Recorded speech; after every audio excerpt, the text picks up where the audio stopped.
Coupe du monde l'arrivée, Haïti dans bataille, Grenadier à l'assaut, nous tout pral choper équipe. Mais pas oublier, Coupe du monde la fête dans 3 pays, Mexique, Canada avec États-Unis. Eh bien, l'important ou même qui c'est fanatique football, qui peut aller dans le stade pour connaître quelques mots anglais, sous pas parler anglais. Eh bien, c'est ça que fait dans la vidéo, ça, nous allons apprendre ensemble 30 phrases anglais qu'on suppose connaître avant même monter à avion pour aller regarder match.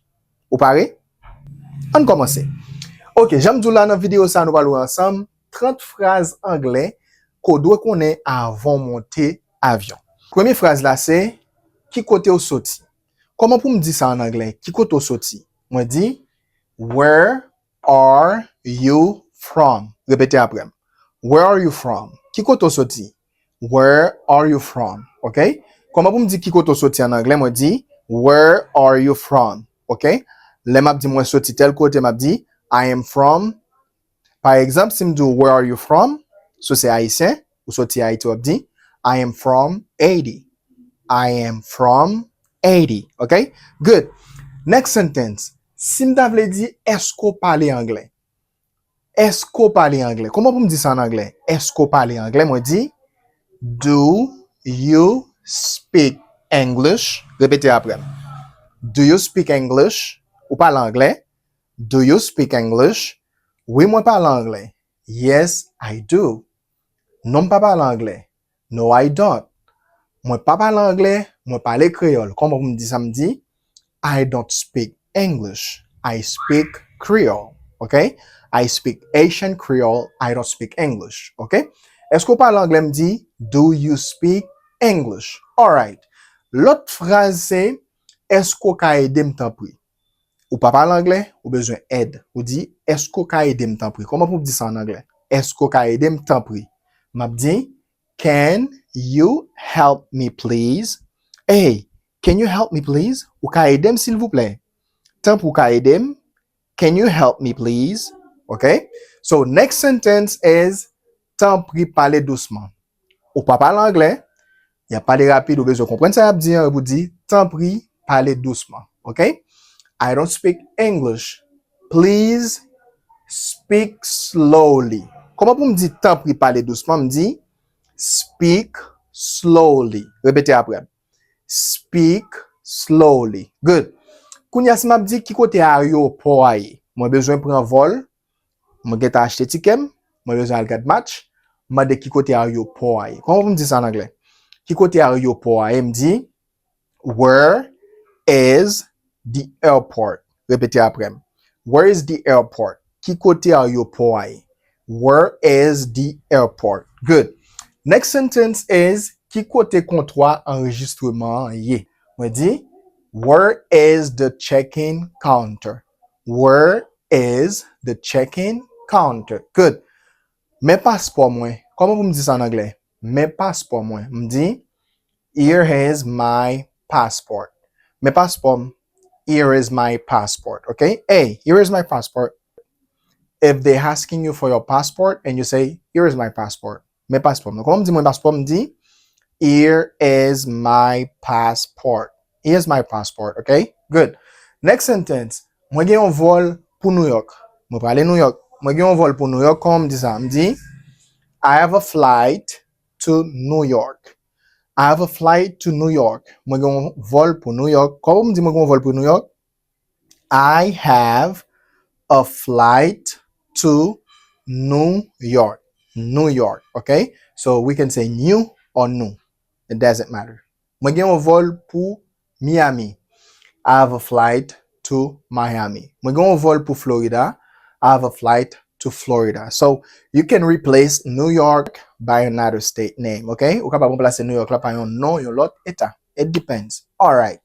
Kounya si m'a dit à qui le vol moyen? I just want to confirm I know I have a flight, so I forgot the time. Moi gen un vol, moi besoin connait à qui le vol là et moi dit what time is my flight? You repeat. What time is my flight? À qui le vol moyen y? Comment vous me dites ça en anglais? À qui le vol moyen y me dit what time is my flight? All right. Next sentence. Qui côté départ moyen y? Qui côté départ moyen y? Where is my gate? Ki kote depa mwen ye? Where is my gate? Gate vle di barrière. Ban nan ka sa, nou ka itilize l pou nou di depa. Where's my gate? Ki kote depa mwen ye. L'autre phrase que nous allons apprendre, c'est mwen gen yon valise. OK? Je capable garder dans l'image là. Mwen gen yon valise. M'a dit I have one suitcase. Répétez après. I have one suitcase. Don't say sweet, it suitcase. OK? Suitcase. Good. I have one suitcase. Mwen gen yon valise. Comment m'a dit ça en anglais? Est-ce que chaise ça occupé? Mwen besoin chita sous chaise ça. Mwen mande, est-ce que chaise ça occupé? Mwen di, is this seat taken? Is this seat taken? Is this seat taken? Is this seat taken? Chaise ça occupé? No. Yes. It depends. All right. Est-ce que mwen ka chita la? Est-ce que mwen ka chita la? Comment pou m di ça en anglais? Est-ce que mwen ka chita la? Mwen di, may I sit here? May I sit here? May I sit here? May I sit here? Hey, may I sit here? Mka chita la? May I sit here, please? Tan pou mka chita la? Alright, so you can ask this question differently. Same thing. Alright. Si m'a demandé ki kote toilette la e, an di ko rive nan stade la, mou pa kon kote toilette la e, ou kapab di sa, ki kote toilette la e, ou kapab di, where is the restroom? Hey, where is the restroom? Ki kote toilette yo ye? Kon pou m di sa en anglais? Ki kote toilette yo ye, ou bien ki kote toilette la e, m di, where is the restroom? Hey, where's the restroom? Where's? Same thing. Where's the restroom? C'est ki kote toilette la ye. Si m ap di, mwen la pou touriste. Mwen la pou touriste. Ça veut dire, mwen pa vin rete, mwen juste vin visite. Kon pou m di sa en anglais, mwen di, I am here for tourism. Répétez après. I am here for tourism. Tourism. Okay? Tourism. Tourism. You see the sound? Tourism. I'm here for tourism. Mwen la pou touriste. Okay? Mwen vin visite. Okay? Or I'm here for the World Cup. Mwen la pou mondial la. Kom di sa? Mwen la pou mondial la. I am here for the World Cup 2026. Mondial 2026. En anglais, me dit World Cup 2026. I am here for the World Cup 2026. Mwen la pou mondial 2026 la. Mwen ap voyager pou kont mwen. Si yo mando a kes wap voyager, ou kapab di sa, ma voyager pou kont mwen, mwen di, I am traveling alone. Ma voyager pou kont mwen, I'm traveling alone. Okay? A kes wap voyager? Ma voyager pou kont mwen. I am traveling alone. Good. Next sentence. Mwen rate vol mwen. An di kote gon vol, et puis, ou rate vol la. Comment pou di sa en anglais? Mwen rate vol mwen. De pou rate vol wa, sa ko dwe fe, ou dwe espere prochain vol la. Okay? You wait for the next flight. Okay? Comme di mwen rate vol mwen en anglais, mwen di, I missed my flight. Mwen rate vol mwen. I missed my flight. Whew. I am so sorry. I missed my flight. Mwen rate vol mwen. I'm désolé, okay? I'm not happy. Okay? I'm sad. I missed my flight. Mwen triste. Mwen rate vol mwen. Okay? So now, if you miss your flight, you can ask this question. Ki le prochain vol la? Okay? Ki le prochain vol la? Map di, when is the next flight? Hey, when is the next flight? When is the next flight? Ki le prochain vol la? M'di, when is the next flight? When is the next flight? I missed my flight. Okay? Good. Next sentence. Mwen gen yon rezèvasyon. Kom di sa en anglais, mwen gen yon rezèvasyon, mwen di, I have a reservation. I have a reservation. Mwen gen yon rezervasyon. Mwen te getan rezerve. Et puis, si avion ap dekole, et puis ou kapab di mon nan, bon voyage. Comment vous me dit bon voyage? Me dit, Have a nice trip. Have a nice trip. Bon voyage. Have a nice trip. Quand pour me dire bon voyage, me dit have a nice trip. Bon voyage. Have a nice trip. L'autre phrase que nous allons apprendre dans la vidéo ça c'est moi perdu. I am lost.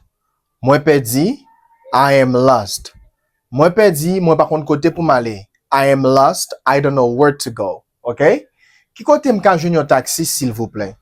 I say, where can I find a taxi? Hey, where can I find a taxi? Qui côté m'ka joindre un taxi? Moi dit, where can I find a taxi? OK? Where can I find c'est qui côté m'ka joindre? Et vous dit ça besoin. OK? Alright, so, comment m'a dit ça en anglais? Combien de temps ça prend?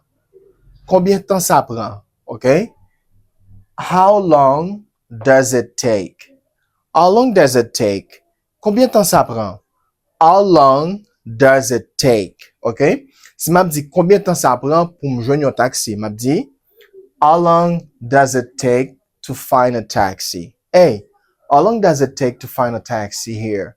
Combien de temps capable prendre pour me joindre un taxi ici là? Alright? Good. Si m'a dit qui côté station train en yé? Qui côté station train en yé? Moi dit where is the train station? Hey, where's the train station? On allez. Train station. Where's the train station? Qui côté station train en yé? Alright. Ou ka montre m'di sou kat la? Ou montre mi yon bagay? Et m'di ou ka montre m'di sou kat la? M'di, can you show me on the map? On allez. Hey, can you show me on the map? Can you show me on the map? Ou ka montre m'sa sou kat la? OK? Can you show me on the map? Good. Si m'a dit, relais la police, tant pis, s'il vous plaît, relais la police. M'di, call the police, please. Please, call the police. I am lost. Tant pis, relais la police, moi perdu. On allez, nous allons traduire phrase ça. Tant pis, relais la police, m'perdi, moi par contre côté pour m'aller. M'a dit, please call the police. I am lost. I don't know where to go. You see how easy it is to build a sentence? Ouais, Kijan est facile pour faire une phrase. M'di, call the police. I am lost. I don't know where to go. Okay? Good. Next sentence. Moi besoin aide. Comment pour me dire ça en anglais? Moi besoin aide. Moi dit, I need help. Moi besoin aide.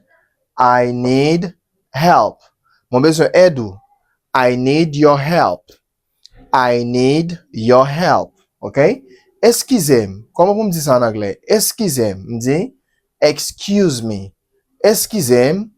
Excuse me. OK? Kounya la, si m'davle di, moi ta reme commander manger. Moi ta reme commander manger. Me dit, I would like to order food. Répétez après. I would like to order food. Hey, I would like to order food. Where is the closest restaurant? Or where is the nearest restaurant? Ki kote restaurant ki pi prè a ye, mwen ta reme komande manger. Okay? And at the end, what you say merci. Quand vous me dites merci en anglais, me dit thank you. Merci. Thank you. Alright? Thank you for watching this video until the end. Merci parce que tu as regardé vidéo ça jusqu'à la fin. C'était 30 phrases anglais ou même quand monter avion supposé qu'on est avant même qu'on voyage. Nous faisons vidéo ça spécialement pour moun k'ap voyager yo, moun k'ap monter avion yo. Et si tu as aimé plus vidéo toujours, mettez World Cup. OK? World Cup dans la section commentaire qui c'est Coupe du Monde. Et nous venons avec un pilote vidéo qui a rapport avec Coupe du Monde, comment pour capable behave ou comporter dans stade, qui ça pour dire, qui a pour chauffer équipe pour tout ça. Et pour t'aimer vidéo comme ça, mettez World Cup dans la section commentaire. Et puis, nous venons avec une autre vidéo. OK? Abonnez, partagez, like, commentez. Bye bye for now.